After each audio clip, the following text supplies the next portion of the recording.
សូមស្វាគមន៍មកកាន់កម្មវិធីវេទិការបស់ពេទ្យយើងដែលនាំមកនូវដំណោះស្រាយបច្ចេកវិទ្យា Digital ដែលជួយដល់វិស័យសុខាភិបាលនៅកម្ពុជាសួស្តីបងបាទជំរាបសួរចាបងវេទិកានេះគឺជាវេទិកាបែប Digital ចង់សួរតបងថាសម្រាប់ម្ចាស់ clinic ឬក៏មន្ទីរពេទ្យដែលគាត់មិនទាន់ប្រើប្រាស់ system Digital នៅក្នុងការគ្រប់គ្រងប្រតិបត្តិការនៅក្នុង clinic តើគាត់បានអ្វីនៅក្នុងការគ្រប់គ្រងទៅលើប្រតិបត្តិការរបស់គាត់នៅក្នុង clinic ឬក៏មន្ទីរពេទ្យរបស់គាត់ដែរបងបាទអរគុណច្រើនលោកផាសម្រាប់សំណួរអញ្ចឹងសម្រាប់មន្ទីរពេទ្យឬក៏ clinic នៅក្នុងប្រទេសកម្ពុជាយើងមួយចំនួនរហូតមកដល់បច្ចុប្បន្ននេះគឺគាត់នៅតែកត់ត្រានៅលើក្រដាសបាទកត់ត្រាដោយដៃនិងរក្សាទិន្នន័យនៅលើក្រដាសនិងការគ្រប់គ្រងស្តុកដោយដៃហើយទាំងអស់នេះនាំឲ្យបាត់បង់ទិន្នន័យរបស់អ្នកជំងឺបាត់បង់ទិន្នន័យស្តុកនិងទិន្នន័យផ្សេង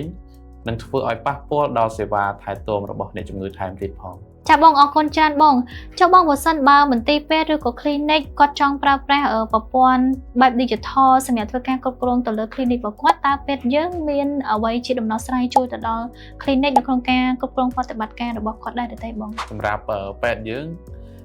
គឺមានដំណោះស្រាយជូនទៅដល់លោកគ្រូអ្នកគ្រូជាម្ចាស់ clinic បាទគាត់អាចជ្រើសរើសយក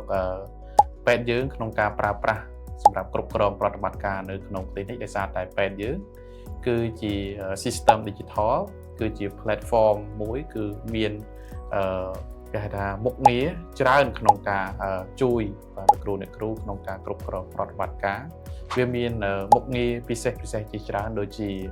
ជាការចុះឈ្មោះអ្នកជំងឺភ្ជាប់ជាមួយនឹងការចាប់លេខរងចាំជួបជាមួយវិជ្ជាបណ្ឌិតក្នុងការពិគ្រោះព្យាបាលភ្ជាប់ជាមួយនឹងឱសថបាទគ្រប់គ្រងការណាត់ជួបគ្រប់គ្រងវិក័យប័ត្រ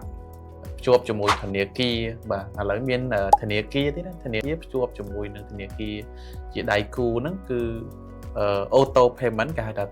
មុខងារទូទាត់សាច់ប្រាក់ដោយស្វ័យប្រវត្តិបាទក៏ពេទ្យយើងមានដែរជាមុខងារថ្មីមួយដែរសម្រាប់ពេទ្យយើងដើម្បីជួយទៅដល់អ្នកគ្រូដែលទទួលសាច់ប្រាក់ពីអ្នកជំងឺហ្នឹងដោយមិនចាំបាច់ផេតនៅលើគេថានៅក្នុងប្រព័ន្ធ system អ្នកជំងឺគ្រាន់តែ scan ចុចផេតវាផេតអូតូហើយទឹកប្រាក់នឹងរត់ចូលគណនីបាទហើយតាក់ទងជាមួយនឹងសាររំលឹកតាមរយៈក្រុម Telegram ហ្នឹងគឺមាននៅភ្ជាប់ជាមួយនឹង system ពេទ្យយើងនេះដោយស្វ័យប្រវត្តិតែម្ដងជាពិសេសហ្នឹងគឺគ្រប់គ្រងកំណត់ត្រាវិទ្យាសាស្ត្ររបស់អ្នកជំងឺវិភាគទិន្នន័យនិងរបាយការណ៍សំខាន់តាក់ទងជាមួយនឹងរបាយការណ៍របស់សុខាភិបាលគឺយើងមានតាក់ទងជាមួយនឹងរបាយការណ៍អ្នកជំងឺទាំងអស់បាទហើយប្រព័ន្ធនេះគឺមិនត្រឹមតែដំណើរការរលូនទេគឺវាបន្ថែមនៅភាពជឿជាក់ក្នុងការផ្ដល់សេវាទៅឲ្យអ្នកជំងឺហើយ